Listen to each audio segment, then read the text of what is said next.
Hi, I'm Deb, and this is my kitchen. Thanksgiving is over, but you've got one more can of pumpkin sitting there in the pantry. So what do you do with it? Well, you could feed it to your dogs. They love it, and it's really good for them. You could bake more pumpkin cookies or bread, but maybe you've had about all that you can take. Or you could make today's recipe, pumpkin pie French toast. It's quick, it's easy, and it's over the top delicious. Are you ready? Because the kitchen is now open. Come on in. Let's cook up something good. Yay!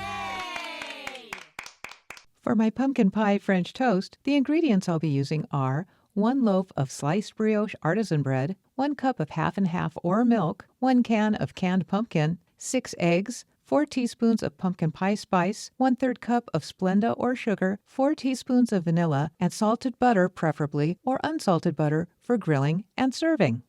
French toast of any kind is fairly simple. All you need is good bread and a good batter to dip it in. The batter is where most of the magic happens because you get to choose what goes in it. So let's make some. It's easy.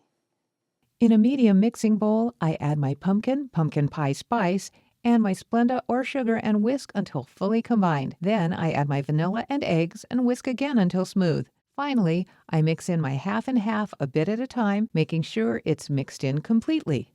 Next, I head to the stove where the rest of the magic happens.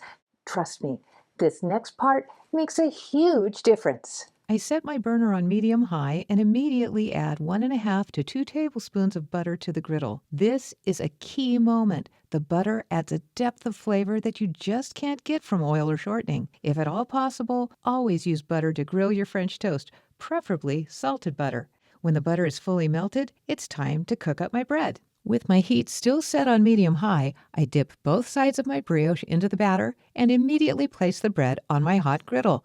I repeat until my griddle is full.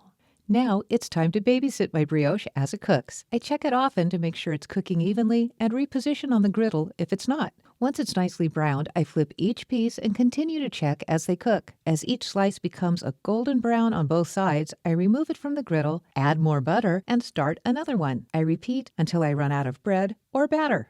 Now to add the finishing touches. For me, there are 3 main ways to serve this incredible treat. For the purists, eat them plain, or simply add butter and maybe a light dusting of powdered sugar. For Mr. Deb's kitchen, he enjoys butter and maple syrup. It must work because he sure makes a lot of yummy noises. For me, this is an homage to pumpkin pie, so all it needs is a healthy helping of whipped cream, and I am happy.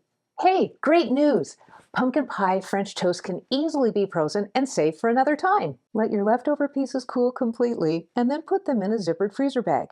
If you have a lot, layer them in the bag and place wax or parchment paper between the layers. To reheat, put your slices in a single layer on a plate and let them thaw on the countertop for about 10 minutes. Then heat them on a griddle or flat bottom pan over medium heat until warm on each side. And there's no need to add extra butter, unless of course you really want to.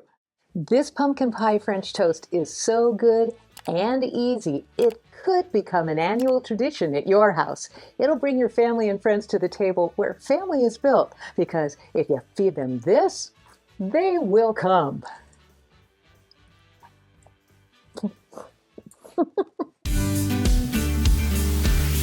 All to the fan.